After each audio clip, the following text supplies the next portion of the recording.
¿Por qué los 8 testigos del Libro de Mormón jamás lo negaron? Bienvenidos a un nuevo episodio de Evidencia Sud. Hoy no solo vamos a contar una historia, vamos a analizar un rompecabezas legal e histórico que ha desafiado a críticos y académicos por casi 2 siglos. Para entender de qué estamos hablando, debemos retroceder a la década de 1820 en Nueva York.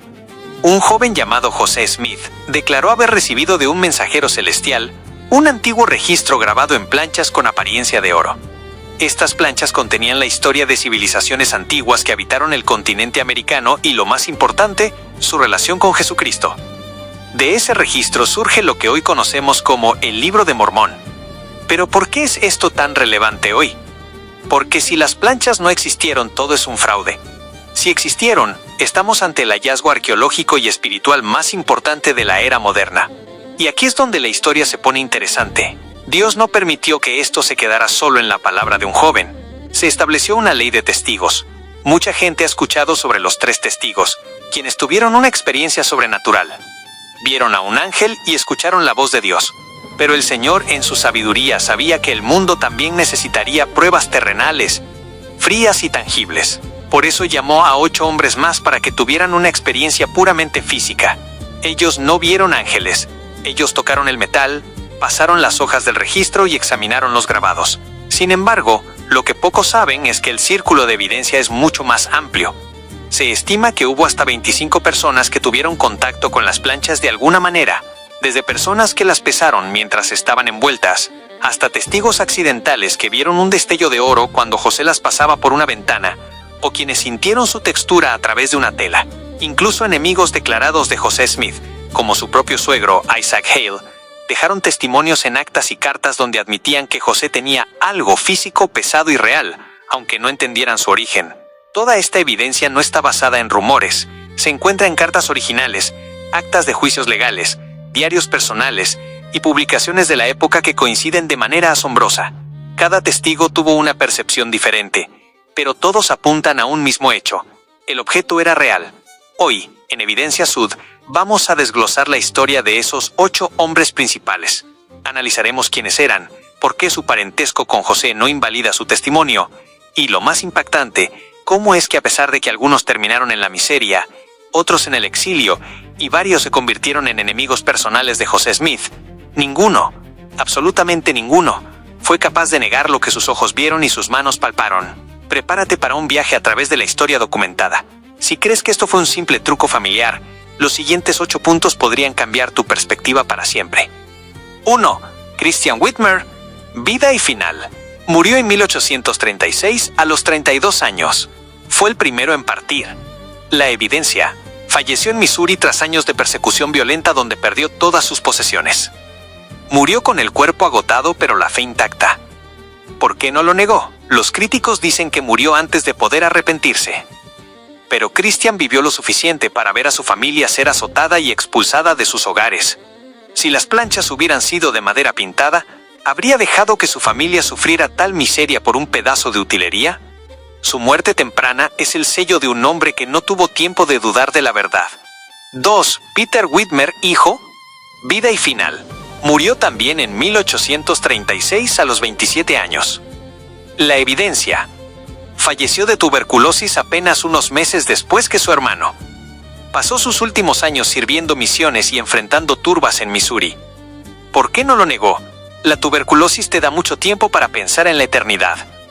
En su lecho de muerte, Peter no buscó limpiar su nombre ante la sociedad que lo llamaba fanático. Buscó presentarse ante Dios con la declaración que firmó en 1829. El peso de las planchas era más real para él que el dolor en sus pulmones. 3. Joseph Smith, padre, vida y final. Murió en 1840 a los 69 años. La evidencia. Su vida fue una serie de mudanzas forzadas, encarcelamientos por deudas y enfermedades causadas por la exposición al frío extremo durante las expulsiones. ¿Por qué no lo negó? Muchos dicen, es su padre, le mintió al mundo por su hijo. Pero piensen como padres. ¿Dejarías que tus otros hijos murieran y que tu esposa fuera perseguida por una mentira que tú mismo ayudaste a fabricar? En su lecho de muerte, llamó a sus hijos y les dijo: el Libro de Mormón es verdad. No era orgullo de padre, era la certeza de un testigo ocular. 4. Hyrum Smith, Vida y final. Murió en 1844 a los 44 años. La evidencia. Fue asesinado a tiros en la cárcel de Cartago. Su rostro fue destrozado por una bala mientras intentaba proteger a su hermano. ¿Por qué no lo negó? Hiram es la prueba máxima. Nadie camina voluntariamente hacia una ejecución por un fraude que no le da ni dinero ni poder, sino solo una tumba. Pudo haber salvado su vida entregando a José y revelando el secreto, pero eligió el plomo antes que la traición a lo que sus manos tocaron. 5. Samuel H. Smith. Vida y final. Murió en 1844 a los 36 años, solo semanas después del martirio de sus hermanos. La evidencia. Murió por el esfuerzo físico sobrehumano y la fiebre tras huir de las turbas.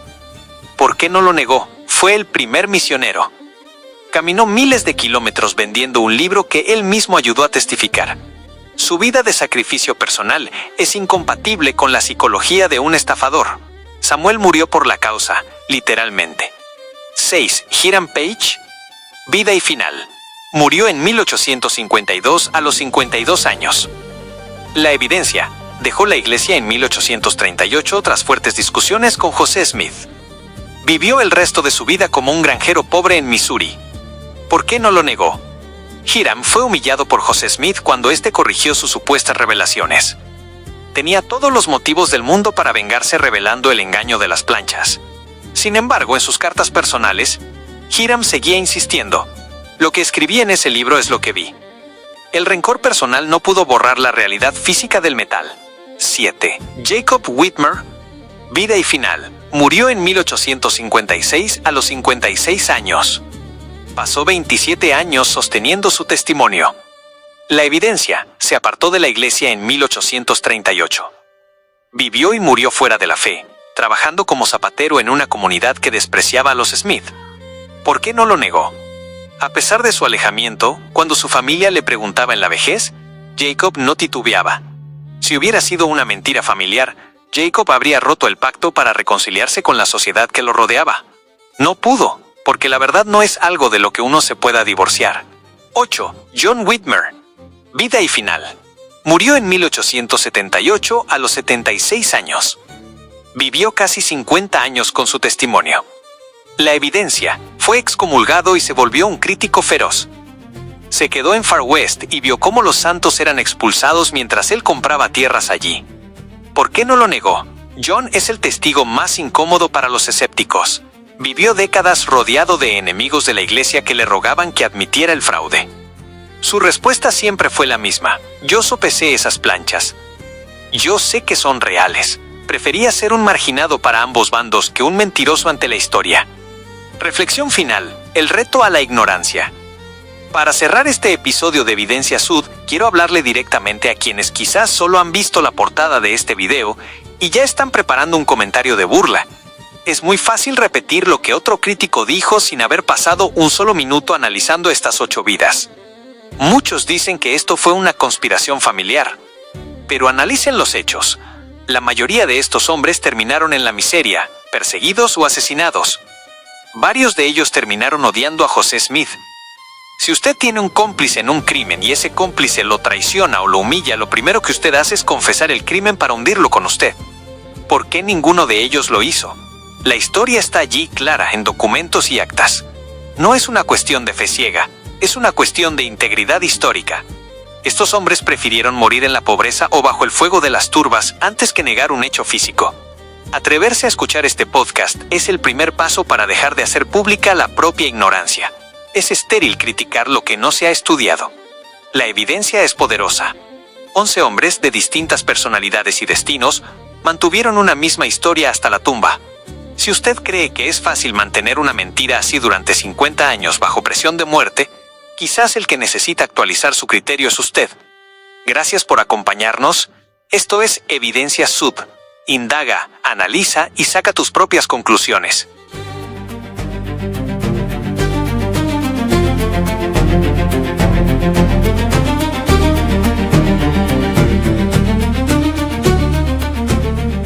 No hubo coro de ángeles ni luces al pasar.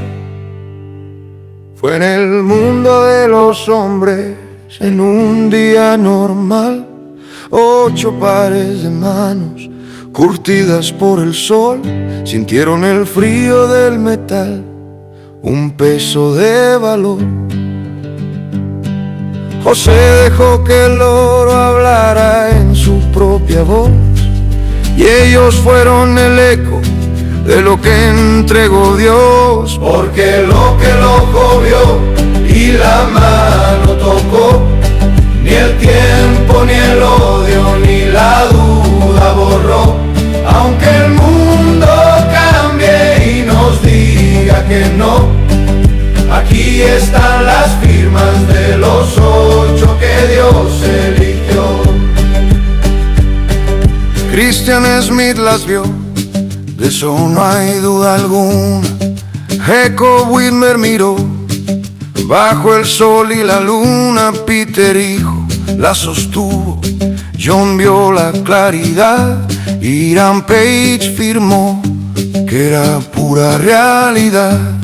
Cada uno puso el hombro, cada uno dio su palabra, para que en el futuro de esta historia se hablara. Porque lo que el ojo vio y la mano tocó, ni el tiempo, ni el odio, ni la duda borró. Aunque el mundo cambie y nos diga que no, aquí están las firmas de los 8 que Dios eligió. El viejo Joseph y sus hijos, Hiram y el joven Samuel, vieron el antiguo grabado sobre aquel mantel. Hombres de campo y trabajo, de manos con callosidades, que no vendieron su firma por falsas amistades. Ellos supieron del peso, ellos supieron del brillo, un testimonio directo, sin adornos y sencillo. Porque lo que el ojo vio y la mano tocó, ni el tiempo, ni el odio, ni la duda borró. Aunque el mundo cambie y nos diga que no, aquí están las firmas de los 8 que Dios eligió.